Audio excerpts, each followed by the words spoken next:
경제브리핑 불편한 진실이 여러분의 확실한 두통 치료제가 되어드리겠습니다. 경제 뉴스가 연예 뉴스처럼 쉽게 들리는 그날까지. 경제브리핑 불편한 진실.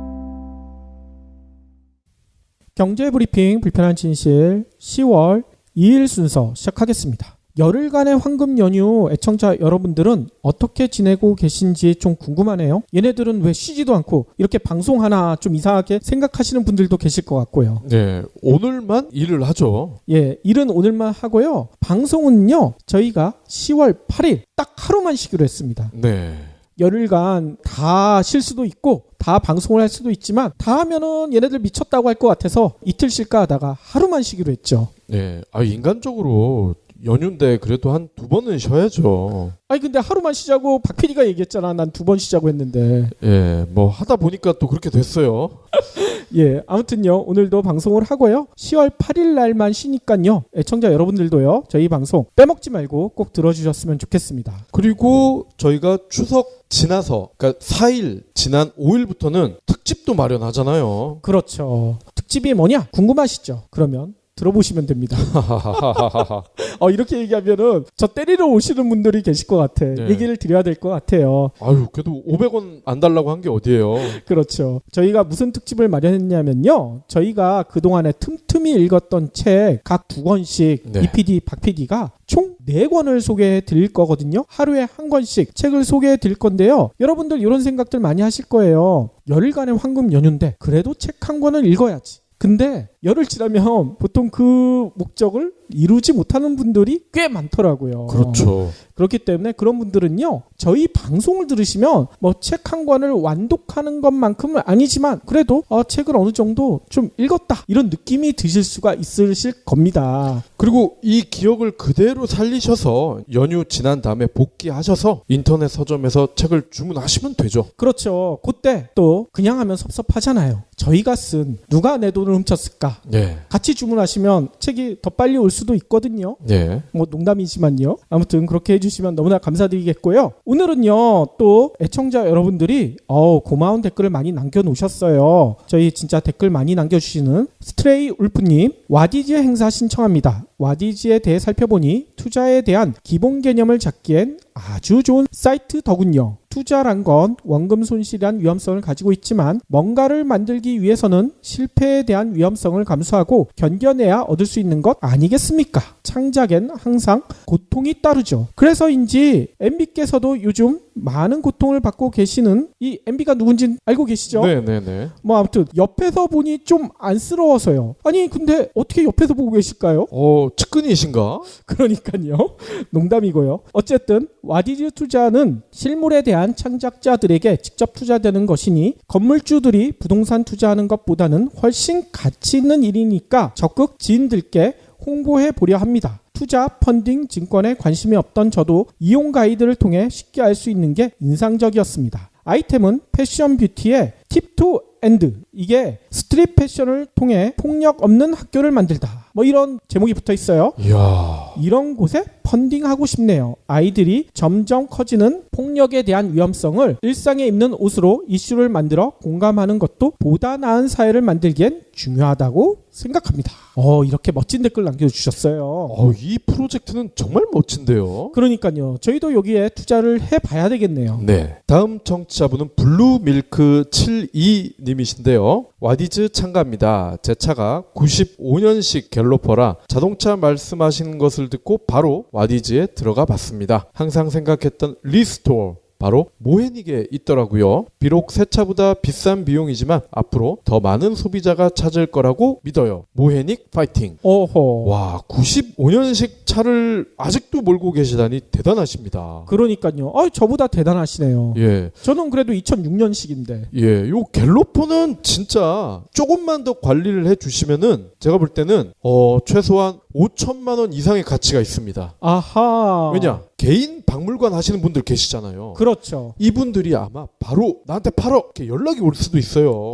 충분히 그럴 가능성이 높죠. 또 인효시 맘 이게 끝이 마음을 이렇게 쓰신 것 같아요. 그렇죠. 아무튼 이분은요 매일 출퇴근 시간에 애청하고 있습니다. 불편한 경제를 듣기 편하게 말씀해 주시니 정말 좋습니다. 특히 정확한 발음법으로 중독성이 있습니다. 어우, 저 입으로 정확한 발음법이래요. 이분은 이날 처음 방송을 들으신 것 같아요. 아무튼요 경물진을 통해 크라우드 펀딩에 대해서 알게 되어 찾아보니 참신하고 좋은 아이디어라고 생각이 들었고, 와디즈를 통해 보니 관심이 생기는 부분이 머스켓으로 전동 유아 자동차를 만드는 거네요. 부모들에게 인기를 많이 끌 것으로 예상됩니다. 또 친환경 데일리 슈즈에도 관심이 생깁니다. 그동안 발볼이 넓게 태어난 죄로 발이 신발에 맞추며 고생했는데 내 발에 맞추는 신발 좋은 것 같아 와디즈 체험해보고 싶습니다. 이런 글을 남겨놓으셨어요. 이분도 저희가 쿠폰을 쏴드려야 되겠죠? 네. 그러고 보니까 이 와디즈에서 지금 하고 있는 프로젝트들이 정말 공감을 얻는다, 이런 공통점이 있는 것 같아요. 그렇죠. 실제로 저도 투자를 했거든요. 어디다 투자를 했느냐? T-웨이브의 전통 문화 개모임을 활용한 핀테크 서비스 프로젝트. 개와 핀테크. 그렇죠. 개가 우리가 키우는 그 개 말고 예. 개모임이라고 알잖아요. 그렇죠. 예전에 어르신들 많이 하고 요즘도 많이 하는 예. 그 개모임을요 핀테크에 접목시킨 거예요. 쉽게 얘기하면 여러분들 P2P 금융이라는 얘기 들어봤죠. 네. 이 P2P 금융이요 여러 사람들의 자금을 모아다가 쓸고 있는 사람한테 연결시켜 주는 거잖아요. 네. 어찌 보면 이 개모임도요 사람과 사람을 연결해서 저마다 원하는 시기에 필요한 자금을 마련해 주는 거잖아요. 일맥상통한다는 얘기인 거죠. 그래서 개모임을요 IT 기술로 부활시켰는데 개모임의 단점이 있지 않겠습니까?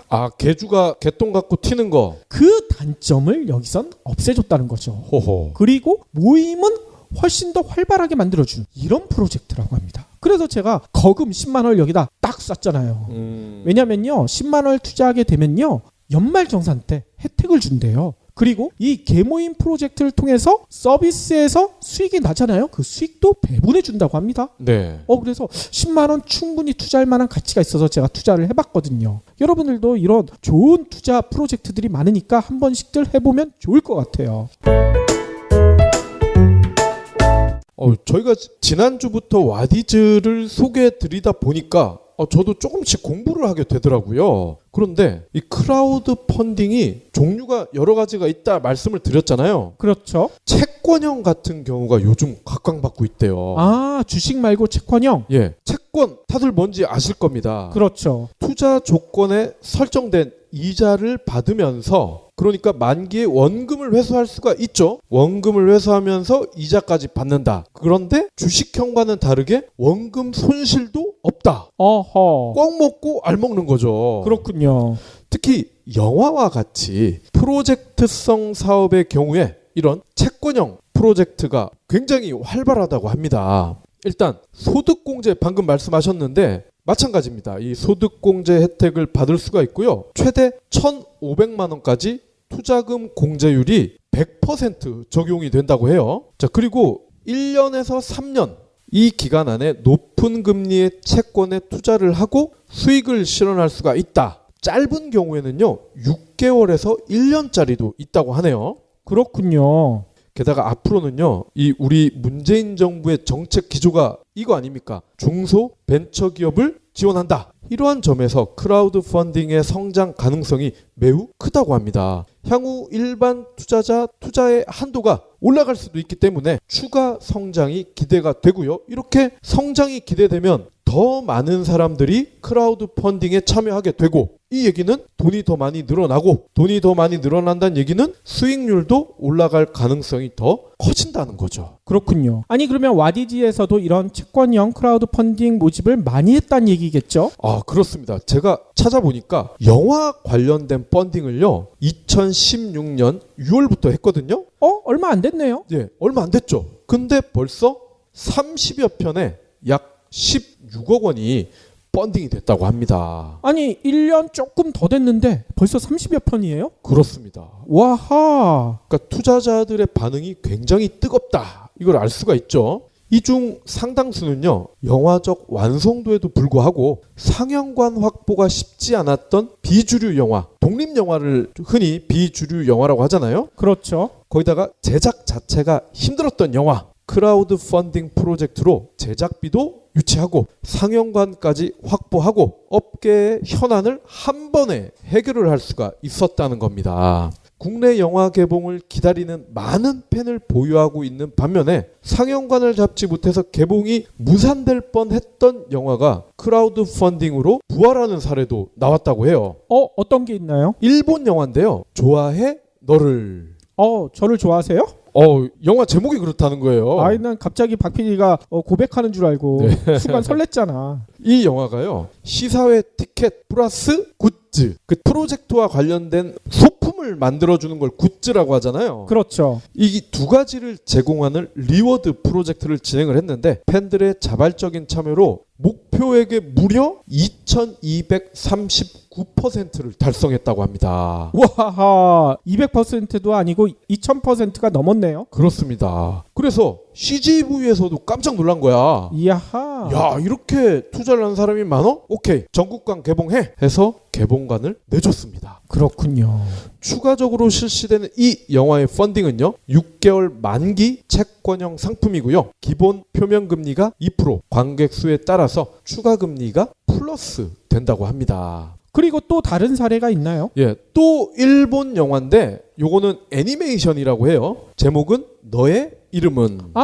이건 저도 봤어요. 보셨어요? 이 영화는요, 연 환산 수익률 80%를 기록을 했다고 합니다. 수익률이 80%예요. 와하. 지금까지 와디즈에서 한 영화 펀딩 중에 최고라고 합니다. 그렇군요. 거기다가 기본 금리는 연 12%, 관객이 300만 이상이 들면 연 12%를 그냥 준다는 거죠. 거기다가 뮤지컬 캐츠 아시죠? 어허. 이 캐츠도 공연으로는 이례적으로 채권을 와디즈에서 발행했다고 합니다. 100만 원 이상 투자하신 분들에게는 뮤지컬 티켓 50% 할인 혜택도 제공해 드렸고요. 그렇군요. 아니, 애청자 여러분들도요, 이렇게 좋아하는 영화나 뮤지컬 직접 투자하시고 가서 또 보시고 거기서 수익까지 내시고 껌 먹고 알 먹고 도랑치고 가지 잡고 네. 충분히 가능하실 것 같아요. 지금 소개해드린 채권형 같은 경우는 금전적인 손실이 아무것도 없는 데다가 이 영화 내가 만들었어 이렇게 자랑도 할 수 있을 것 같아. 그러니까요. 그러니까 애청자 여러분들도요, 와디즈 많이 관심 기울여 주시고요. 또 저희가 이벤트도 하고 있잖아요. 네. 와디즈에 왜 투자하고 싶은지, 어떤 프로젝트에 투자하고 싶은지 그 이유를요, 저희 팟빵에 있는 경제브리핑 게시판에 올려주시면요, 저희가 매주 10분씩 3주 동안 총 30분을 뽑아서요, 투자 쿠폰 3만 원을요 그냥 막 쏴줘요. 그렇죠. 3만 원 가지고 아무거나 투자하시면 됩니다. 네. 조금 더 욕심이 나시는 분들은 개인 돈 얹어서 더 크게 한번 노려보셔도 될 것 같습니다. 그렇죠. 그리고 혹시 돈이 남으시면 저희한테 투자해 주셔도 돼요. 네. 저희는 와디즈에 아직 투자 프로젝트가 안 올라가 있긴 하지만요. 번 돈으로 저희 책을 사주셔도 고맙고요. 그러니까요. 그 얘기를 하고 싶었는데. 그러면요, 오늘의 본격적인 순서 시작해 볼 텐데요. 아무래도 황금 연휴잖아요. 네. 그렇기 때문에 너무 무거운 얘기를 드리면 안 될 것 같아요. 그래서 좀 가벼운 내용을 준비해 왔는데 제가 정리하다 보니까 그렇게 가볍지가 않을 수도 있겠구나 이런 생각도 들더라고요. 네. 제가 어떤 내용을 준비했길래 이런 얘기를 할까 한번 잘 들어보시면 좋을 것 같습니다. 아마 애청자 여러분들은요, 지금쯤이면 벌써 고향집에 가서 맛있는 거 먹으면서요, 가족 친지들이랑 도란도란 이야기꽃을 피우시는 분들도 계시겠죠? 거기에 경불진 틀어놓고 네. 같이 들으면서 야, 쟤네 뭔 얘기를 저렇게 많이 하나 뭐 이런 얘기도 하실 테고요. 아니면 고속도로에 갇혀서 짜증나는 분들도 많이 계실 거예요. 그렇죠. 이런 분들도 곧 고향에 도착할 테니까 홀가분하게 이번 연휴 기간에는 좀 즐겁게 보내고 싶다 이런 마음들도 굴뚝 같으실 테고요. 그런데요, 한번 과거를 돌이켜보자고요. 과거 명절 유쾌하지 않게 끝나는 경우가 생각보다 많거든요. 그렇죠. 다양한 변수가 도사리고 있기 때문이죠. 요즘 워낙 취업이 어려우니까 이런 분들 한두 분씩들 계시잖아요. 아직 취업 못한 백수인 자녀나 조카 이런 분들 계시잖아요. 그렇죠. 또 만원 추세이기 때문에 시집장가 가지 않은 처남 처제들이 있을 수도 있고요. 네. 또 대입을 앞둔 수험생 때문에 마음을 졸이는 집안도 꽤 많죠. 이들에게는 우리가 어떻게 해야 됩니까? 왜 아직도 취직 못해? 왜 아직도 시집 안 갔어? 장가 안 갔어? 이런 얘기보다는 그냥 따뜻하게 안아주면서 자, 이번에 용돈 줄 테니까 기운내 이렇게 한마디만 해주면 될 텐데 괜히 딴 말 붙여가지고 이제 싸움이 나는 경우들이 많죠. 그렇죠. 분위기가 막 깨져버리고요. 그런데 뭐 아무리 그런 경우가 생기더라도 뭐 이런 경우에는 뭐 저녁 때 술 한잔 같이 먹으면서 또 맛있는 음식 먹으면서 풀리는 경우가 대부분이더라고요. 크게 싸움 나는 경우까지는 흔하지는 않죠. 술 먹고 더 커질 수도 있어요. 커질 수도 있는데 더 커지는 경우가 요 다음 얘기입니다. 어. 의외의 변수가 폭탄처럼 터지기 때문이에요. 뭐냐? 정치적 성향차. 명절 때 갑자기 정치 얘기를 꺼내 드시는 분들이 의외로 많거든요. 이거는 금기 아닙니까? 금기인데 꼭 한두 분이 그거를 꺼내 드세요. 특히나 이번 명절에는 이럴 위험성이 많아요. 조만간 전 세계 교과서에 오른다는 얘기가 있더라고요. 뭐냐? 촛불혁명. 전 세계에서도 주목했잖아요. 네. 이렇게 찬사를 받은 촛불혁명이 있었는데도 아직도 수구 보수 세력들이 정신을 차리지 못하고 준동을 하고 있다. 이런 얘기가 계속 들려오거든요. 뭐냐면요. 이들이요. 순진한 우리 부모님, 삼촌, 숙모들을요. 카톡이나 가짜 뉴스를 통해 현혹시키고 있대요. 또 일부 국회의원들은요. 자신들이 면책특권이 있으니까 막 입에서 나온 대로 아무 말 대잔치를 한다는 거예요. 뭐 거짓 주장 그냥 갖다가 막 뿌려대는데 이거에 또 속아 넘어가시는 분들이 의외로 많다고 합니다. 그렇죠. 이런 분들 뭐 여러분들 뉴스를 통해서 많이 봤죠. 댓글 부대 실제 드러났잖아요. 그런데 가짜뉴스, 거짓 정보는 오히려 늘어나고 있고 이거에 속는 어르신들이 의외로 많다는 얘기인 거죠. 제 주위의 어른들을 봬도 이런 가짜 뉴스가 카톡 이런 데 오면은 노인정, 경로당 뭐 이런 데서 이게 더 커지는 거예요, 거짓이. 그러니까요. 아무튼요, 이번 추석에도요. 혹시나 친지, 친척, 어르신들 중에 이런 가짜 뉴스, 거짓 뉴스 이걸 사실로 믿고 얘기하시는 분들이 있을 것 같아요. 이 카톡에 떠드는 말도 안 되는 주장이나 또 자유한국당 등 이런 의원들이 쏟아낸 쓰레기 같은 말을 반복하는 그런 분들도 계실 것 같고요. 이때 우리는 어떻게 해야 되겠습니까?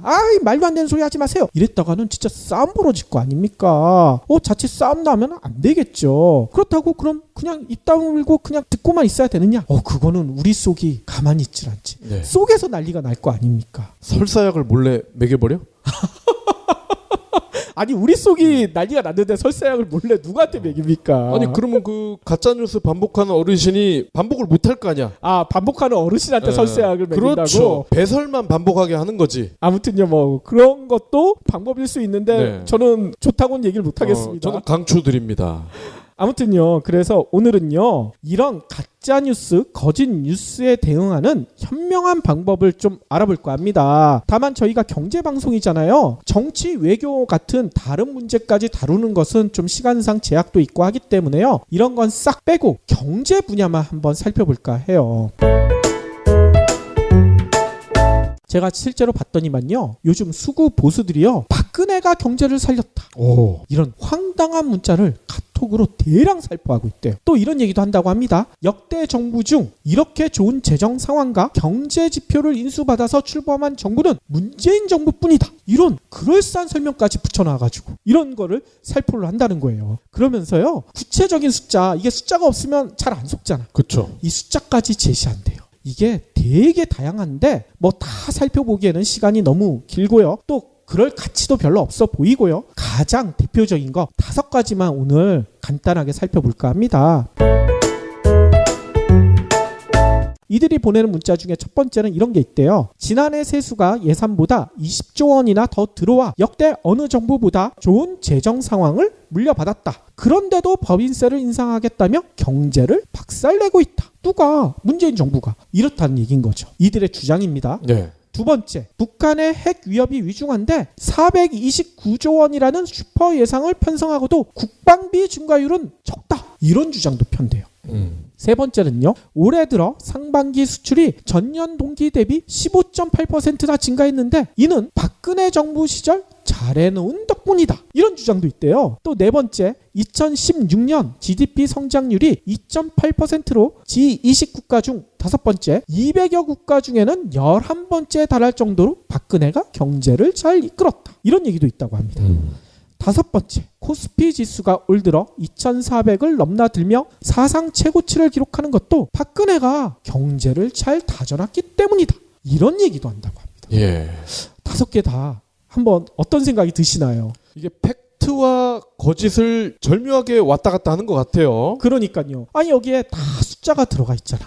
숫자를 이렇게 딱 들이대면 진짜 그런가? 이렇게 속기가 십상이잖아요. 예전에 저희가 방송을 통해서도 한번 말씀드렸죠. 통계의 거짓말. 이 통계의 거짓말을 통해서도 말씀드렸듯이요. 대놓고 숫자를 왜곡하거나 거짓말을 하면 이를 알아채는 것은 일반인들은 쉽지가 않아요. 그래서 어떻게 해야 되느냐? 옛말에 이런 말이 있죠. 눈에는 눈이다.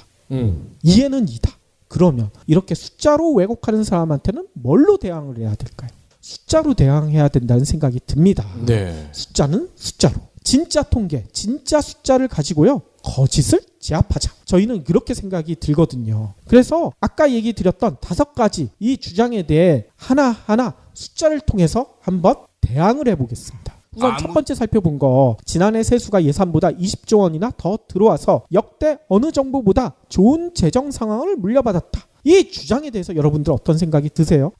아마도 수구 보수에서는요, 이런 얘기를 하고 싶은 거겠죠. 박근혜 정부가 이만큼 세금을 잘 걷어놔서 물려준 거 아니냐? 잘한 거지. 이런 얘기를 하고 싶은 것 같아요. 네. 세금을 20조 원이나 더 걷었다는 얘기는 그만큼 담배세를 많이 올려서, 그리고 노동자들의 근로소득세 이거에서 많이 빠져나갔다, 이렇게 볼 수 있는 거 아닙니까? 그렇죠. 그 얘기도 살짝 할 건데요. 그것보다 더 중요한 얘기가 있어요.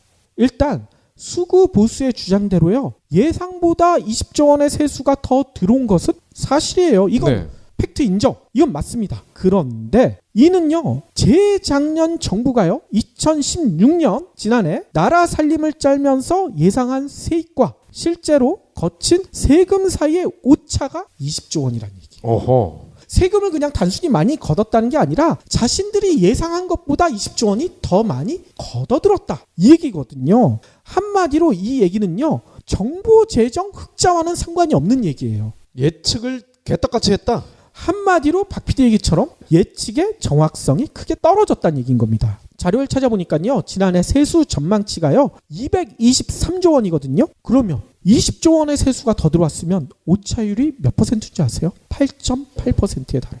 이는요 2007년 9.6% 이후 가장 높은 오차율입니다.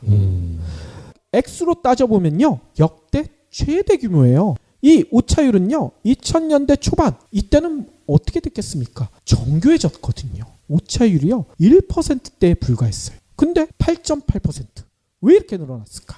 전문가들은요, 아까 박 PD 얘기처럼요, 지난해 담배세 수가 엄청나게 증가했죠. 또 다른 이유도 있습니다. 수출 부진에 따른 부가세 환급금이 감소해버렸대. 아하.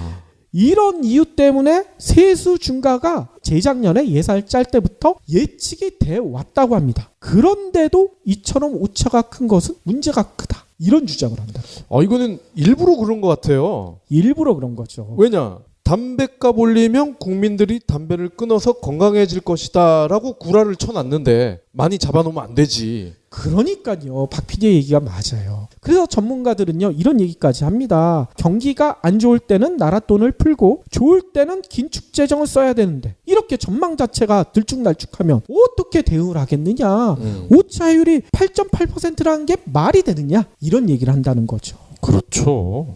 수구 보수의 주장처럼 세수를 더 많이 걷어들여서 좋은 게 결코 아니란 얘기인 겁니다. 수구 보수의 주장처럼 예상 세수가 많은 것이 좋다면 매번 이렇게 하면 되잖아요. 세수 예측 적게 하면 되잖아. 그렇지. 적게 놓고 항상 많이 걷으면 되지. 이렇게 간단한 것을 왜 그동안에 안 했을까요? 예측을 정확히 해야죠. 나라 살림을 하는데. 그래서 수구 보수의 주장은요, 한마디로 자신들, 즉 박근혜 정부가 예측을 제대로 못했다는 이야기인데, 이거를 이런 식으로 보도하는 거죠. 경제를 잘 이끌어서 세수를 많이 걷었다.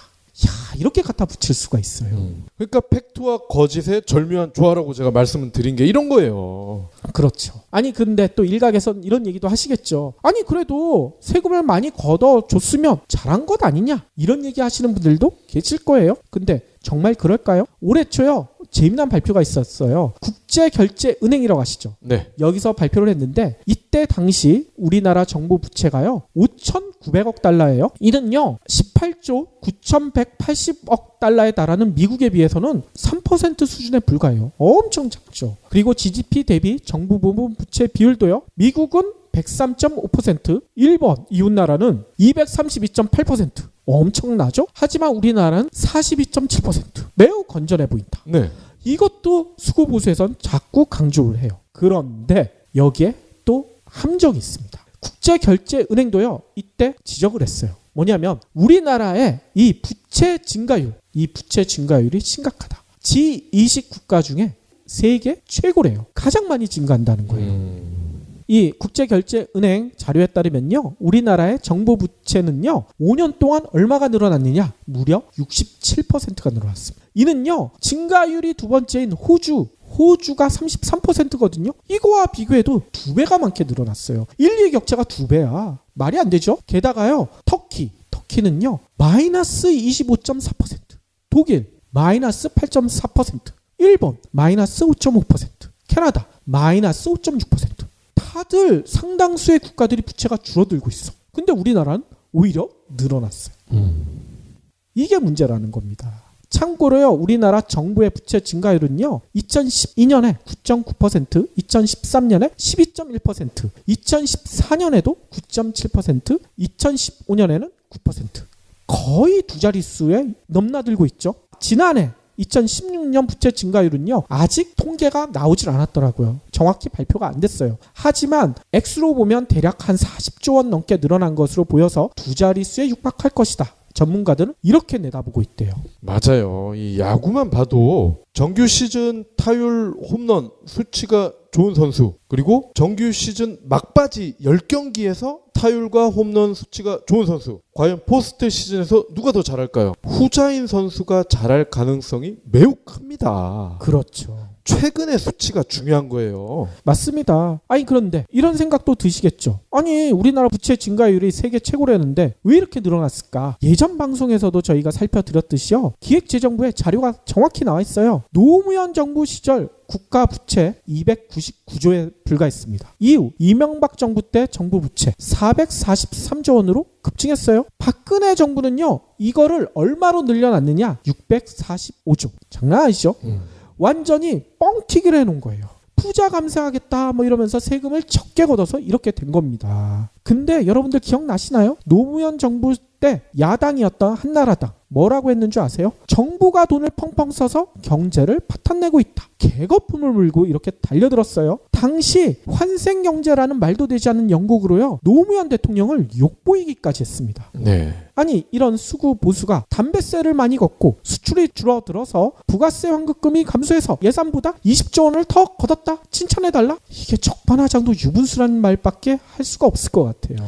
지들이 불륜을 하면 로맨스라 이거지. 그러니까요. 따라서요, 혹시나 명절 때 지난해 세수가 예산보다 20조 원이나 더 들어와서 역대 어느 정부보다 좋은 재정 상황을 문재인 정부가 물려받았다, 이렇게 수구 보수의 주장을 반복하시는 분이 계시면요 한번 이렇게 여쭤봐 주세요. 박근혜가 경제를 잘 이끌어서 세수가 예산보다 20조 원이나 더 들어왔으면 정부 부채가 감소해야 되겠죠? 그런데 지난해에도 정부 부채는 크게 늘어났는데 왜일까요? 이렇게 물어보면 대답을 못 하실 거예요. 그렇죠. 이 사실 자체를 모르니까. 그럴 때 이렇게 친절하게 설명드리세요. 세수가 예산보다 많다는 것은 정부가 예측한 것보다 세금을 더 많이 걷어들였다는 건데 이 중에 뭐가 가장 많을까요? 담배세가 예상보다 5조 4천억 원이나 많은 12조 4천억 원이나 걷었대요. 그러니까 더 많이 걷은 거 아니겠어요? 이런 설명을 드리라는 거예요. 네. 그러면서 박근혜 정부 시절 정부 부채는 645조로 노무현 정부 시절보다 2배가 넘게 늘어났는데요.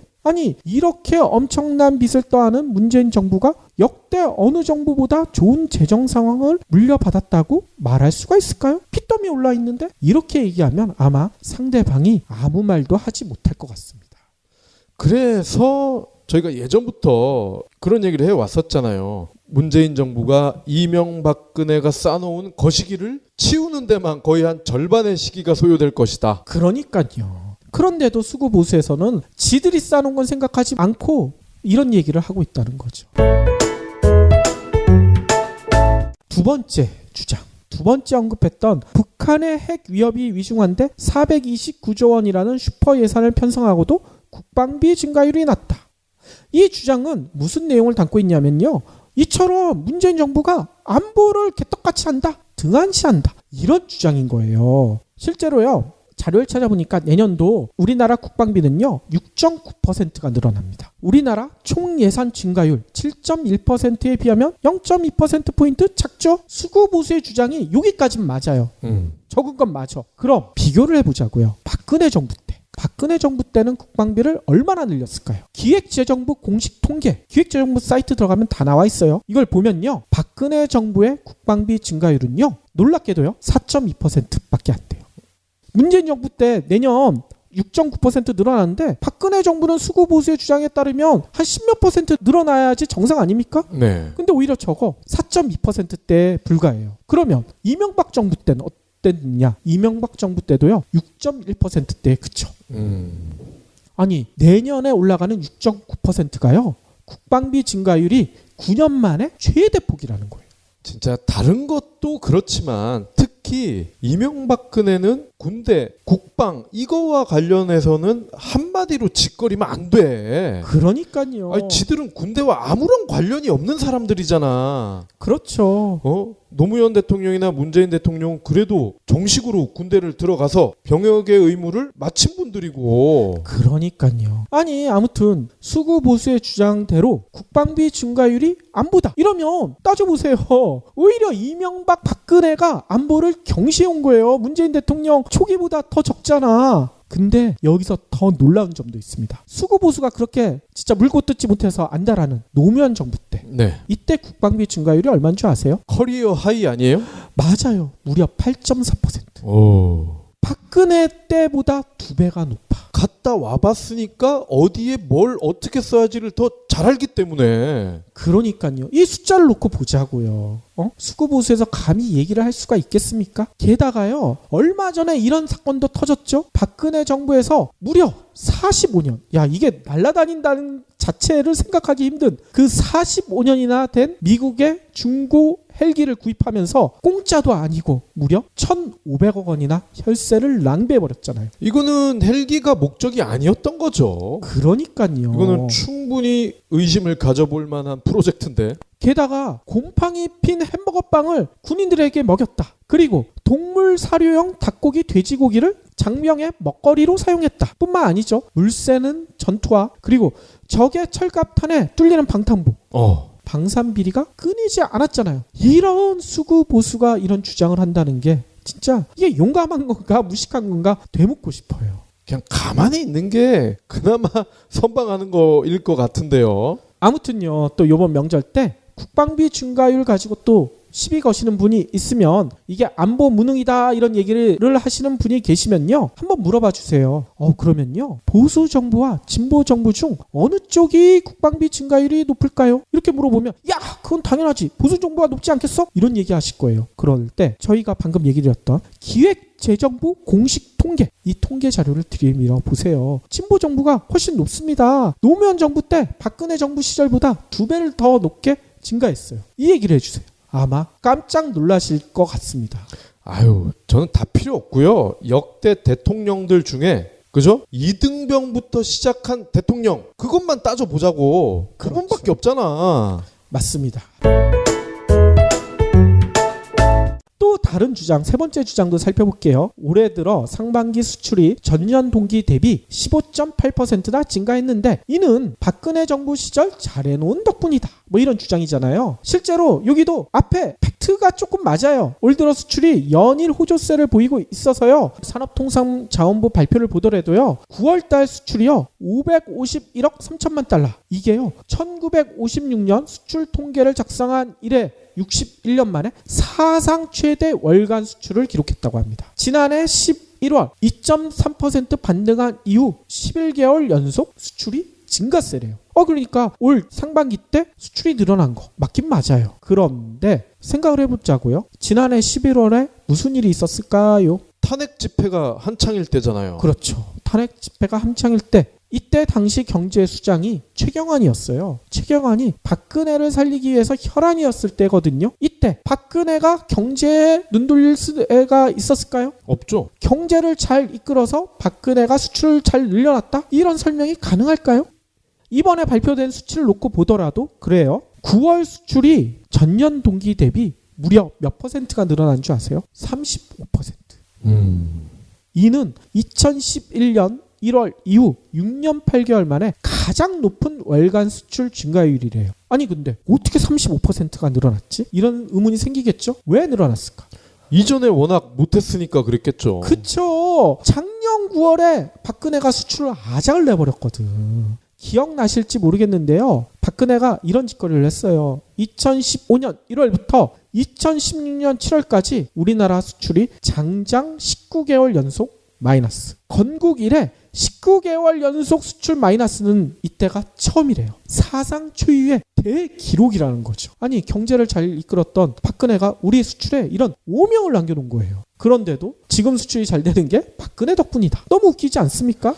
근데 당시 제 기억으로는 뭐 불황형 흑자, 어쨌건 흑자였던 걸로 제가 기억이 되는데요. 그렇죠. 이때 빠지지 않는 용어가 박 PD가 방금 언급한 불황형 흑자인데 왜 흑자라고만 하지 불황형이란 말이 붙었을까? 이게 뭐냐면요. 수출보다 수입이 더 많이 감소해서 수치상으로만 무역 수지가 흑자가 되는 그런 현상을 뜻해요. 아하. 한마디로 그냥 불황이란 얘기예요. 불황형, 형도 붙일 필요가 없어. 그냥 불황인 거예요. 둘 다 줄었기 때문에 그런 거군요. 그러니까요. 아니 이처럼 경제를 완전히 아작내놓고 올 들어 수출이 늘어나니까 지들이 잘했기 때문이다. 이거 뭐라고 설명을 해야 될지 진짜 대답할 말이 없어요. 있죠. 왜 없어요? 이거는 박근혜 리스크가 없어졌기 때문에 아닙니까? 그러니까요. 아무튼요. 올해 들어 상반기 수출이 전년 동기 대비 15.8%가 늘어났는데 이는 박근혜 정부 시절 잘해놓은 덕분이다. 이렇게 얘기하시는 분이 계시다면요. 박근혜 시절 때 19개월 연속 수출이 감소했던 거 혹시 기억나시나요? 이렇게 한번 물어봐 주세요. 그리고 불황형 흑자란 얘기 들어보셨나요? 이렇게 한번 물어보세요. 아마 대답을 못 하실 겁니다. 네.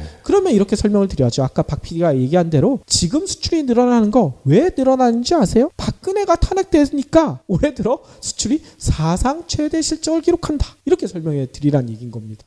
그리고 해외 투자자들도 실제로 뭐 박근혜와 국내 굴지 기업들 간의 정경 유착으로 의심되는 그런 각종 검은 거래, 이게 이제는 클린해졌다. 그러면서 우리나라의 신뢰도가 올라가는 거 아닙니까? 그렇죠. 네 번째, 2016년 GDP 성장률이 2.8%로 G20 국가 중 5번째. 이 정도면 경제 잘 이끈 거 아니냐 이렇게 주장하시는 분이 계실 수도 있어요. 박근혜가 잘했다 뭐 이런 얘기겠죠. 실제로요. 이것도 일부는 맞아요. 지난해 GDP 성장률이 2.8% 나름 선전한 거거든요. 물론 박근혜가 공약으로 내걸었던 474 여기에 4%는 못 미치지만 그나마 잘했다 뭐 이런 평가도 나오더라고요. 문제는 이 2.8%가 과연 견실한 2.8%냐. 많은 전문가들이요, 이 2.8%를 모래성 같은 수치라고 지적을 하고 있습니다. 쉽게 얘기하면요, 이게 뭔 얘기냐면 부동산으로 뻥튀기 된 숫자다 이런 얘기인 거예요. 박근혜 시절 아까도 얘기했던 최경환이 뭔 얘기했는지 기억나시죠? 희대의 유행어 있잖아요. 빚내서 집 사라. 맞습니다. 이런 무책임한 말을 마구잡이로 했잖아요. 이명박 시절에 4대강 판 것으로도 경기가 잘 안 살아나니까 아파트 사라. 이렇게 띄우기에 나선 거 아니겠어요? 아니 근데 이런 얘기 하시겠죠. 아니 부동산으로 띄우는 거 그건 당연한 거 아니야? 이걸로 GDP 성장률이 얼마나 높아진다고 이런 소리 하느냐? 이렇게 얘기하실 수도 있을 거예요. 그러면 한번 제가 질문 드려볼게요. 지난해 건설 투자가 전체 경제 성장률 2.8%에서 기여한 비율이 얼마나 될까요? 얼마나 될 것 같으세요? 글쎄요. 뭐 우리나라가 후진국도 아니고 한 5% 내외? 그렇죠. 보통 그 정도 생각하실 거예요. 네. 근데요. 국회 예산처 자료에 따르면요. 무려 38%에 달해요. 38%요? 그렇죠. 이걸 계산을 해봤거든요. 그러면요. 한마디로 건설 투자의 효과를 싹 빼버리잖아요. 그러면 우리나라 경제 성장률이 1.1%포인트가 감소해요. 그래서 1.7%에 그칠 수도 있다는 얘기인 거죠. 하하. 또 제가 자료를 한번 찾아봤어요. OECD 국가들은 어느 정도 되느냐. OECD의 평균 건설 투자의 GDP 기여율이요. 10.5%에 불과하대요. 이것과 비교하면 우리나라는 3배가 넘는 수치야. 한마디로 박근혜 정부 시절 부동산에 몰빵했다는 얘기겠죠. 야, 그럼 이거는 대통령이 원하면 GDP 통계를 충분히 유리한 쪽으로 마사지를 할 수가 있겠군요. 그렇죠. 근데 마사지를 했는데 문제는 이게 모래성일 수가 있다는 얘기인 거죠. 이게 견실하게 마사지가 됐으면 모르겠는데 쉽게 무너질 수가 있다는 얘기가 나오고 있어요. 왜 이런 얘기가 나오느냐? 여러분들 아시죠? 가계부채. 너도 나도 아파트를 사느라 가계부채가 현재 1,400조 원이 넘었잖아요. 근데요, 여러분들 기억나시나요? 2012년에 얼마였는지 아세요? 905조. 이때도 많았었거든요. 근데 불과 5년 만에 500조 원이나 늘어나는 기적을 선보이셨어. 박근혜가. 이 덕분에요. 국제결제은행이 펴낸 분기 보고서에 따르면요. GDP 대비 가계부채 비율이요. 93%. 전년 동기에 비해 4.6%포인트가 상승했대요. 아이 4.6%포인트? 별거 아니네 생각하실 수도 있겠죠? 근데 이 상승폭이요. 중국의 5.5%포인트에 이어 전 세계 43개국 중 두 번째로 높은 수치래. 그만큼 빠르게 가계부채가 증가하고 있다는 거죠. 게다가 2015년 이 증가폭이 1.5%포인트에 불과해서 전 세계 12위였거든요. 근데 우리나라가 현재는 세계 2위 고공행진을 하고 있다는 얘기인 겁니다. 이 1,400조 원을 넘었잖아요. 불과 5년 사이에. 제가 볼 때 요때 박근혜가 대통령을 했을 때 이 새누리당 국회의원 그리고 도지사 주요 장관들 아마 땅 문서, 집 문서 이런 거 확인을 해보면은 왜 이렇게 부채가 많이 늘어났는지 바로 답이 나올 것 같아요. 그러니까요. 박 PD 얘기가 정확하죠. 아무튼요. 이 때문에 문재인 정부에서는 어떤 얘기를 하고 있는 줄 아세요? 임기 내에 경제 성장률 목표를 정하지 않겠다. 이명박의 747이나 박근혜의 474 같은 거 안 하겠다. 이렇게 밝혔어요. 한마디로 이게 뭐냐면요. 부동산을 이용해서 GDP 성장률을 띄우는 무식한 방법은 더 이상 사용하지 않겠다. 이렇게 선언한 거죠. 네. 게다가 문재인 정부는요. 저희가 예전 방송을 통해서 여러 번 언급했었던 부탄의 국민행복지수 있죠. GNH. 이거를 적극 도입하겠다. 이렇게 밝히기도 했습니다. 이 국민행복지수 기억나시나요? 까먹으신 분들 위해서 간단히 다시 설명드리자면요. 부탄이 어디 있습니까? 히말라야 산 근처에 있잖아요. 그렇죠. 근데 이 부탄은요. 1970년대 초 이후 GDP 싹 버리고요. GNH를 국정 최고 과제로 삼은 것으로 유명합니다. 이 때문에요. 이 부탄은요. 전 세계에서 유일하게 흡연이 금지된 나라. 거리에 신호등이 없는 나라. 그런데도 부탄 국민들의 97%가 나는 행복하다고 외치는 나라. 이런 나라가 됐다는 거예요. 아니 그러면 부탄이 잘 살기 때문인가? 잘 산다는 게 보통 1인당 GDP가 높은 걸로 우리나라 사람들은 생각하죠. 그렇죠. 근데 부탄의 1인당 GDP는요. 현재도 3,000달러 정도에 불과해요. 우리나라의 10분의 1 수준밖에 안 돼요. 근데 부탄이 3,000달러에 불과한데도 97%가 행복하다고 하는데 이 부탄보다 1인당 GDP가 10배 가까이 많은 우리나라 국민들 중 행복하다는 사람은요. 5% 정도밖에 안 된대요. 이 5%는 누구예요? 저를 포함해서 5%죠. 네. 저랑 박 PD 포함한 거 아닙니까? 아 그래요?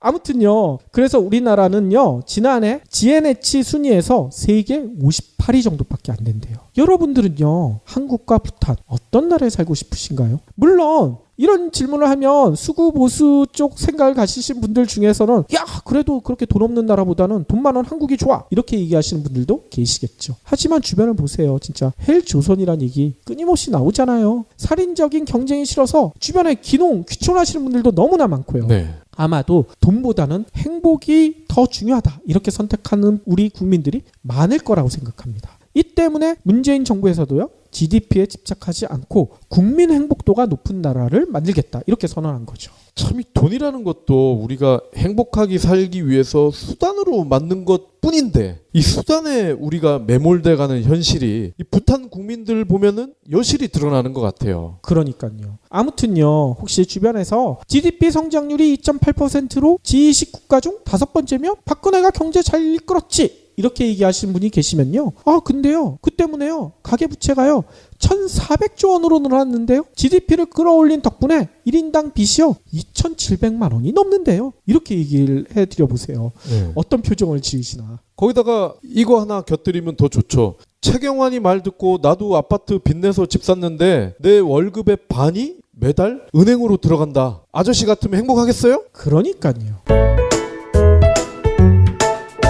마지막 5번째. 시간이 많이 돼가지고 빠르게 설명드리겠습니다. 이 5번째 주장은요, 언급하기도 부끄러울 정도예요. 뭐냐면요, 최근 코스피 지수가 사상 최고치인 2400을 넘나드는 것은 박근혜 덕분이다. 뭐 이런 주장인데, 박근혜가 경제를 잘 이끌었기 때문에 지금 주가가 상승하고 있다. 이런 얘기 아니겠어요? 근데 이는요, 주식 공부를 조금이라도 한 사람이면 헛웃음을 쏟아낼 정도 수준이에요. 이유가 뭐냐? 주가가 과거, 현재, 미래 중 어느 가치의 반영일까요? 미래죠. 그렇죠. 과거나 현재 가치의 반영이 아니란 말이에요. 예를 들어 삼성전자 주가가 상승하면 삼성전자의 갤럭시 스마트폰이 현재 잘 팔리고 있거나 과거에 잘 팔았기 때문이 아니라 앞으로 잘 팔릴 것이다. 이런 기대 때문에 주가가 올라가는 거 아니겠습니까? 맞아요. 이 때문에 주식시장에서는요, 이런 격언이 있죠. 소문에 사서 뉴스에 팔아라. 이게 바로 이걸 나타내는 거 아니에요. 이거는 주식 공부를 안 해도 간식 공부만 해도 알 수 있는 내용이죠. 그러니까요. 따라서 현재 코스피 지수가 올라가는 거는요, 앞으로 문재인 정부의 경제에 대한 기대가 크기 때문이죠. 결코 과거 박근혜가 잘해놓기 때문, 이거는 아니란 얘기인 겁니다. 이건 진짜 무식한 얘기예요. 그것도 하나 더 있죠. 코스피 지수를 사실상 견인하는 삼성전자 주가가 뛰면은 코스피도 뛸 수밖에 없거든요. 그렇죠. 삼성전자가 왜 오르고 있을까? 이재용이 짧은 시기 안에는 나오기가 힘들 것 같다.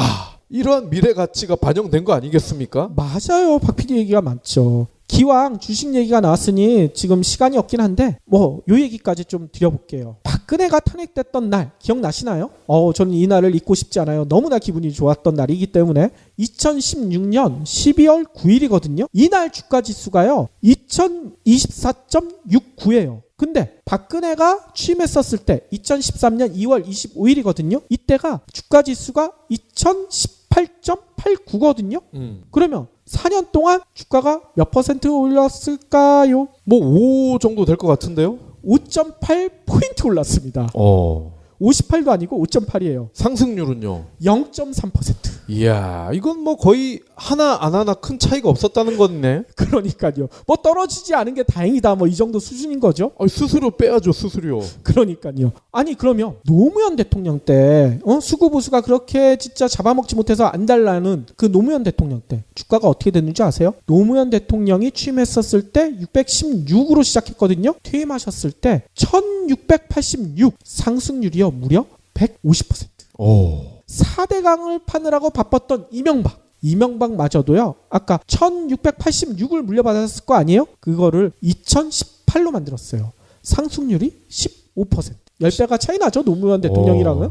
아무튼 확실히 비교가 되지 않습니까? 그렇죠. 이 주가 지수도 어떻게 보면은 집단 지성 아닙니까? 그러니까요. 그러니까 집단 지성도 노무현 문재인 대통령은 굿, 이명박 박근혜는 베리 배드. 그렇죠. 인정한 거죠. 맞아요. 박 PD 얘기가 맞는 게 박근혜가 탄핵된 후 문재인 대통령이 취임할 때까지 주가가요. 재미나게도요. 260포인트가 올랐어요. 또 문재인 대통령이 취임한 후 현재까지도 또 거기서 100포인트가 또 올랐어요. 네. 아니 이렇게 오른 것도 박근혜가 잘해서 오른 걸까요? 구치소에서 잘 있어서. 박근혜가 구치소에 있어서. 그렇죠. 아무튼요. 코스피가 사상 최고치인 2400을 넘나드는 것이 박근혜 덕분이다 이렇게 주장하는 분이 계시다면요. 아니 소문에 사서 뉴스에 팔라는 이야기 들어보셨죠? 그게 무슨 뜻일까요? 한번 이렇게 물어봐 주세요. 그거는 주식은 현재 장사를 잘하는 기업에 투자하는 게 아니라 미래에 잘할 것으로 기대되는 기업에 투자하는 것이라고 설명드려보세요. 이 얘기가 뭘까요? 지금 주가가 올라가는 것은 박근혜 때문이 아니라 문재인 대통령이 경제를 잘 이끌 것이라는 기대 덕분이다.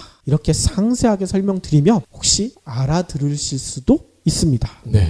여기에 딱 숫자로 비교해 주시면 활용점점이겠죠. 박근혜 시절에는 주가가 겨우 0.3% 올랐는데 노무현 대통령 때에는 무려 150%나 올랐습니다. 상대방이 말을 못할 겁니다. 그럼 우리도 이참에 문재인 정부에서는 주식이 더 많이 오를 게 뻔하니까 주식 관련 방송을 해야 되는 거 아니에요? 조만간 할 거 아니에요. 정말요? 예. 뭐 그 내용은 나중에 다시 한번 설명드리고요. 지금까지 저희가 5가지 말도 안 되는 주장에 대한 반박 논거를 살펴드렸는데 이것만으로 수구보수의 황당한 주장을 모두 물리치는 것은 불가능할 것입니다. 워낙 말도 되지 않고 근거가 부족한 수치를 들이미는 사례가 많기 때문이죠. 그럴 경우 확실한 근거가 있는 수치로 상대해 주는 게 바람직하지 않을까 이런 생각이 들어요. 일부 몰지각한 국회의원들의 말이나 카톡에 놔두는 수치가 아니라 제대로 근거를 가진 수치로 이야기하면 상대방이 말문이 막힐 수도 있다는 생각이 듭니다. 물론 수구 보수에게 완전히 세뇌된 상태인 분한테 이런 얘기했다가는 싸움 날 수가 있으니까 주의하셔야 되겠고요. 그리고 혹시 이렇게 완전히 세뇌된 분이 계시다면요, 직접 상대하지 마시고요, 더 좋은 방법이 있습니다. 네. 어떤 방법이 있느냐? 이분들의 스마트폰을 잠시 빌려달라고 해보세요. 그리고 빌려주시면 그 스마트폰에 경제브리핑 불편한 진실을 깔아놓는 거야. 그리고 정기구독을 신청하고요. 또 저희가 얼마 전에 시작했던 카톡에 플러스 친구, 요즘 어르신들도 카톡 다 쓰거든요. 네. 플러스 친구도 신청해 놓는 거죠. 그러면 이게 매번 카톡 하고 올릴 거 아닙니까? 이때 들어보시게 하는 거죠. 이렇게 들어보시면요, 여러분들이 직접 설득하시는 것보다 훨씬 싸움도 안 생기고 설득도 쉽지 않을까 이런 생각도 들어요. 그렇죠. 일종의 폭탄을 애청자 여러분들이 직접 다루는 것보다는 이 폭탄을 제3자에게 떠넘기는 거, 이게 고민 해결의 가장 좋은 방법이거든요. 그렇죠. 그 폭탄을 저희에게 던지시기 바랍니다. 예, 뭐 저 말고요, 박 PD한테 던지세요.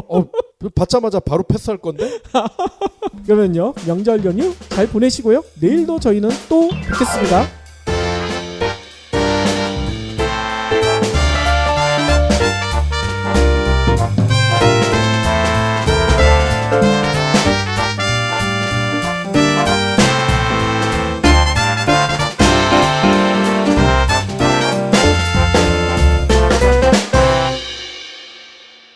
경제브리핑 불편한 진실 완수해 주셔서 감사합니다. 하트 2척, 댓글 남기기, 계좌 후원 등 다양한 방법으로 힘을 보태주세요. 계좌 정보는 경제브리핑 팟빵 공지 코너에 있습니다. 여러분의 응원, 콘텐츠로 보답하겠습니다. 주시고요. 또 저희가 이벤트도 하고 있잖아요. 네. 와디즈에 왜 투자하고 싶은지, 어떤 프로젝트에 투자하고 싶은지 그 이유를요, 저희 팟빵에 있는 경제브리핑 게시판에 올려주시면요, 저희가 매주 10분씩 3주 동안 총 30분을 뽑아서요, 투자 쿠폰 3만 원을요 그냥 막 쏴줘요. 그렇죠. 3만 원 가지고 아무거나 투자하시면 됩니다. 네. 조금 더 욕심이 나시는 분들은 개인 돈 얹어서 더 크게 한번 노려보셔도 될 것 같습니다. 그렇죠. 그리고 혹시 돈이 남으시면 뭐 저희한테 투자해 주셔도 돼요. 네. 저희는 와디즈에 아직 투자 프로젝트가 안 올라가 있긴 하지만요. 번 돈으로 저희 책을 사주셔도 고맙고요. 그러니까요. 그 얘기를 하고 싶었는데. 그러면요, 오늘의 본격적인 순서 시작해 볼 텐데요. 아무래도 황금 연휴잖아요. 네. 그렇기 때문에 너무 무거운 얘기를 드리면 안 될 것 같아요. 그래서 좀 가벼운 내용을 준비해 왔는데, 제가 정리하다 보니까 그렇게 가볍지가 않을 수도 있겠구나 이런 생각도 들더라고요. 네.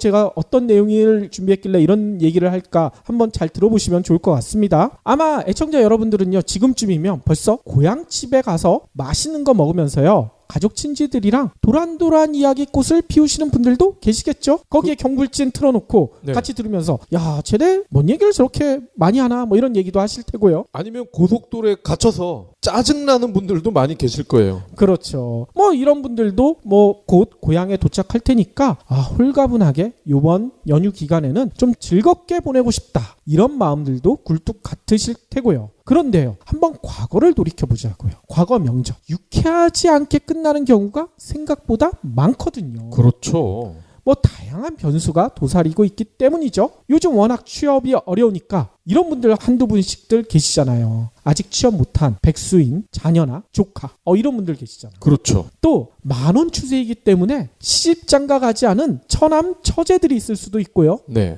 또 대입을 앞둔 수험생 때문에 마음을 졸이는 집안도 꽤 많죠. 이들에게는 우리가 어떻게 해야 됩니까? 왜 아직도 취직 못해?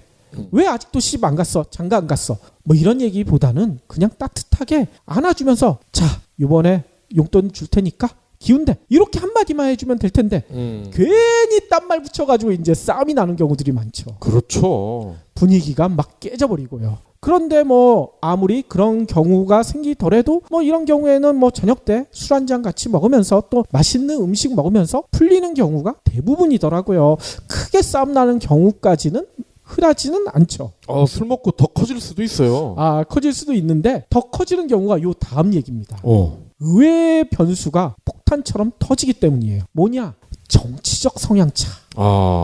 명절 때 갑자기 정치 얘기를 꺼내 드시는 분들이 의외로 많거든요. 아, 이거는 금기 아닙니까? 금기인데 꼭 한두 분이 그거를 꺼내 드세요. 특히나 이번 명절에는 이럴 위험성이 많아요. 조만간 전 세계 목시킨 거예요. 쉽게 얘기하면 여러분들 P2P 금융이라는 얘기 들어봤죠. 네. 이 P2P 금융이요. 여러 사람들의 자금을 모아다가 쓸고 있는 사람한테 연결시켜 주는 거잖아요. 네. 어찌 보면 이 계모임도요. 사람과 사람을 연결해서 저마다 원하는 시기에 필요한 자금을 마련해 주는 거잖아요. 일맥상통한다는 얘기인 거죠. 그래서 계모임을요. IT 기술로 부활시켰는데 계모임의 단점이 있지 않겠습니까? 아, 개주가 개똥 갖고 튀는 거. 그 단점을 여기선 없애줬다는 거죠. 호호. 그리고 모임은 훨씬 더 활발하게 만들어주는 이런 프로젝트라고 합니다. 그래서 제가 거금 10만 원을 여기다 딱 쐈잖아요. 왜냐면요. 10만 원을 투자하게 되면요. 연말정산 때 혜택을 준대요. 그리고 이 계모임 프로젝트를 통해서 서비스에서 수익이 나잖아요. 그 수익도 배분해 준다고 합니다. 네. 그래서 10만 원 충분히 투자할 만한 가치가 있어서 제가 투자를 해봤거든요. 여러분들도 이런 좋은 투자 프로젝트들이 많으니까 한 번씩들 해보면 좋을 것 같아요. 저희가 지난주부터 와디즈를 소개해 드리다 보니까 저도 조금씩 공부를 하게 되더라고요. 그런데 이 크라우드 펀딩이 종류가 여러 가지가 있다 말씀을 드렸잖아요. 그렇죠. 채권형 같은 경우가 요즘 각광받고 있대요. 아, 주식 말고 채권형? 예, 채권 다들 뭔지 아실 겁니다. 그렇죠. 투자 조건에 설정된 이자를 받으면서 그러니까 만기에 원금을 회수할 수가 있죠. 원금을 회수하면서 이자까지 받는다. 그런데 주식형과는 다르게 원금 손실도 없다. 어허. 꽉 먹고 알 먹는 거죠. 그렇군요. 특히 영화와 같이 프로젝트성 사업의 경우에 이런 채권형 프로젝트가 굉장히 활발하다고 합니다. 일단 소득공제 방금 말씀하셨는데 마찬가지입니다. 이 소득공제 혜택을 받을 수가 있고요. 최대 1,500만 원까지 투자금 공제율이 100% 적용이 된다고 해요. 자, 그리고 1년에서 3년 이 기간 안에 높은 금리의 채권에 투자를 하고 수익을 실현할 수가 있다. 짧은 경우에는요. 6개월에서 1년짜리도 있다고 하네요. 그렇군요. 게다가 앞으로는요. 이 우리 문재인 정부의 정책 기조가 이거 아닙니까? 중소 벤처기업을 지원한다. 이러한 점에서 크라우드 펀딩의 성장 가능성이 매우 크다고 합니다. 향후 일반 투자자 투자의 한도가 올라갈 수도 있기 때문에 추가 성장이 기대가 되고요. 이렇게 성장이 기대되면 더 많은 사람들이 크라우드 펀딩에 참여하게 되고 이 얘기는 돈이 더 많이 늘어나고 돈이 더 많이 늘어난다는 얘기는 수익률도 올라갈 가능성이 더 커진다는 거죠. 그렇군요. 아니 그러면 와디지에서도 이런 채권형 크라우드 펀딩 모집을 많이 했다는 얘기겠죠? 아, 그렇습니다. 제가 찾아보니까 영화 관련된 펀딩을요. 2016년 6월부터 했거든요. 얼마 안 됐네요. 예, 얼마 안 됐. 경제 브리핑 불편한 진실이 여러분의 확실한 두통 치료제가 되어드리겠습니다. 경제 뉴스가 연예 뉴스처럼 쉽게 들리는 그날까지. 경제 브리핑 불편한 진실. 경제 브리핑 불편한 진실 10월 2일 순서 시작하겠습니다. 열흘간의 황금 연휴 애청자 여러분들은 어떻게 지내고 계신지 좀 궁금하네요. 얘네들은 왜 쉬지도 않고 이렇게 방송하나 좀 이상하게 생각하시는 분들도 계실 것 같고요. 네, 오늘만 일을 하죠. 예, 일은 오늘만 하고요. 방송은요. 저희가 10월 8일 딱 하루만 쉬기로 했습니다. 네. 열흘간 다 쉴 수도 있고 다 방송을 할 수도 있지만 다 하면은 얘네들 미쳤다고 할 것 같아서 이틀 쉴까 하다가 하루만 쉬기로 했죠. 네. 인간적으로 연휴인데 그래도 한 2번은 쉬어야죠. 아니 근데 하루만 쉬자고 박 PD가 얘기했잖아. 난 2번 쉬자고 했는데. 예, 뭐 하다 보니까 또 그렇게 됐어요. 예, 아무튼요. 오늘도 방송을 하고요. 10월 8일 날만 쉬니까요. 애청자 여러분들도요. 저희 방송 빼먹지 말고 꼭 들어주셨으면 좋겠습니다. 그리고 저희가 추석 지나서 그러니까 4일 지난 5일부터는 특집도 마련하잖아요. 그렇죠. 특집이 뭐냐? 궁금하시죠? 그러면 들어보시면 됩니다.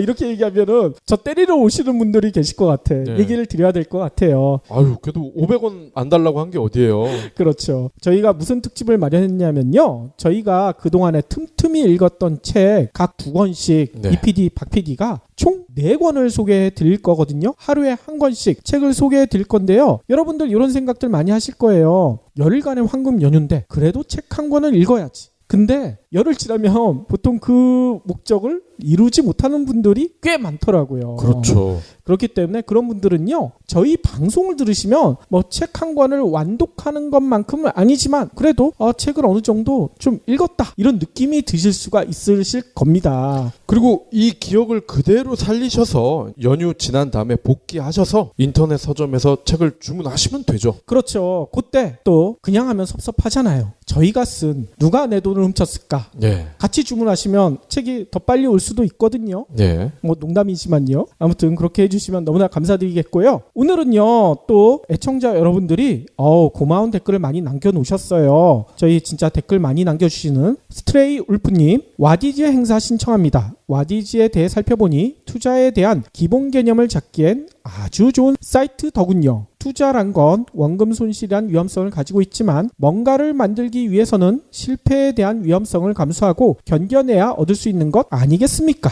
창작엔 항상 고통이 따르죠. 그래서인지 MB께서도 요즘 많은 고통을 받고 계시는 이 MB가 누군지 알고 계시죠? 네네네. 뭐 아무튼 옆에서 보니 좀 안쓰러워서요. 아니 근데 어떻게 옆에서 보고 계실까요? 측근이신가? 그러니까 그렇죠. 근데 벌써 30여 편에 약 16억 원이 펀딩이 됐다고 합니다. 아니 1년 조금 더 됐는데 벌써 30여 편이에요? 그렇습니다. 와하. 그러니까 투자자들의 반응이 굉장히 뜨겁다. 이걸 알 수가 있죠. 이 중 상당수는요, 영화적 완성도에도 불구하고 상영관 확보가 쉽지 않았던 비주류 영화, 독립 영화를 흔히 비주류 영화라고 하잖아요. 그렇죠. 거기다가 제작 자체가 힘들었던 영화, 크라우드 펀딩 프로젝트로 제작비도 유치하고 상영관까지 확보하고 업계의 현안을 한 번에 해결을 할 수가 있었다는 겁니다. 국내 영화 개봉을 기다리는 많은 팬을 보유하고 있는 반면에 상영관을 잡지 못해서 개봉이 무산될 뻔했던 영화가 크라우드 펀딩으로 부활하는 사례도 나왔다고 해요. 어떤 게 있나요? 일본 영화인데요. 좋아해 너를. 저를 좋아하세요? 영화 제목이 그렇다는 거예요. 난 갑자기 박 PD가 고백하는 줄 알고 순간 설렜잖아. 이 영화가요, 시사회 티켓 플러스 굿즈, 그 프로젝트와 관련된 소품을 만들어주는 걸 굿즈라고 하잖아요. 그렇죠. 이 두 가지를 제공하는 리워드 프로젝트를 진행을 했는데 팬들의 자발적인 참여로 목표액의 무려 2239%를 달성했다고 합니다. 와하. 200%도 아니고 2000%가 넘었네요. 그렇습니다. 그래서 CGV에서도 깜짝 놀란 거야. 이야하. 야, 이렇게 투자를 한 사람이 많어? 오케이, 전국관 개봉해 해서 개봉관을 내줬습니다. 그렇군요. 추가적으로 실시되는 이 영화의 펀딩은요, 6개월 만기 채권형 상품이고요. 기본 표면 금리가 2%, 관객 수에 따라서 추가 금리가 플러스 된다고 합니다. 그리고 또 다른 사례가 있나요? 예, 또 일본 영화인데 요거는 애니메이션이라고 해요. 제목은 너의 이름은.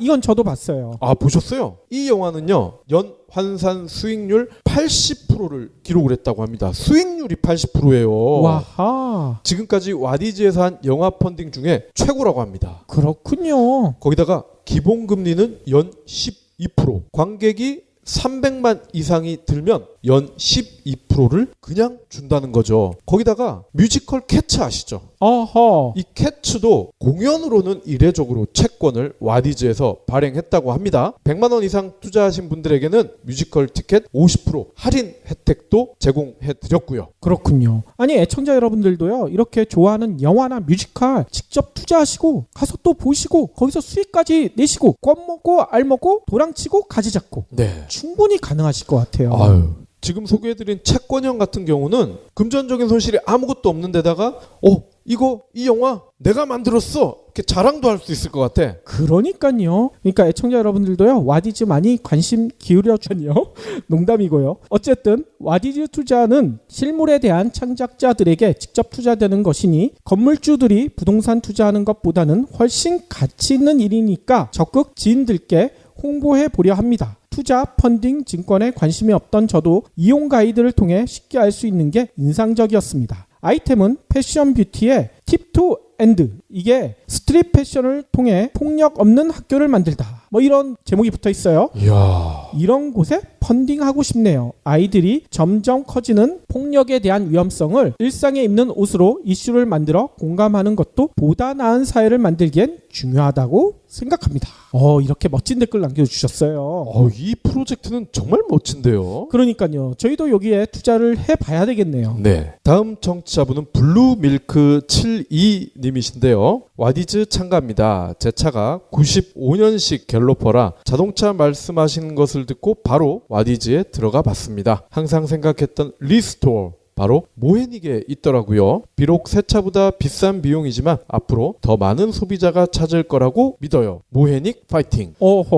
와, 95년식 차를 아직도 몰고 계시다니 대단하십니다. 그러니까요. 저보다 대단하시네요. 예. 저는 그래도 2006년식인데. 예, 요 갤로퍼는 진짜 조금만 더 관리를 해주시면은 제가 볼 때는 최소한 5천만 원 이상의 가치가 있습니다. 아하. 왜냐? 개인 박물관 하시는 분들 계시잖아요. 그렇죠. 이분들이 아마 바로 나한테 팔어 이렇게 연락이 올 수도 있어요.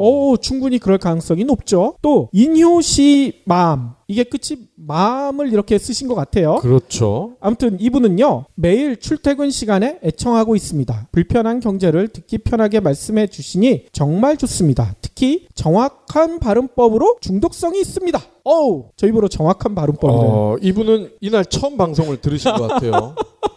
아무튼요, 경물진을 통해 크라우드 펀딩에 대해서 알게 되어 찾아보니 참신하고 좋은 아이디어라고 생각이 들었고, 와디즈를 통해 보니 관심이 생기는 부분이 머스켓으로 전동 유아 자동차를 만드는 거네요. 부모들에게 인기를 많이 끌 것으로 예상됩니다. 또 친환경 데일리 슈즈에도 관심이 생깁니다. 그동안 발볼이 넓게 태어난 죄로 발이 신발에 맞추며 고생했는데 내 발에 맞추는 신발 좋은 것 같아 와디즈 체험해보고 싶습니다. 이런 글을 남겨놓으셨어요. 이분도 저희가 쿠폰을 쏴드려야 되겠죠? 네.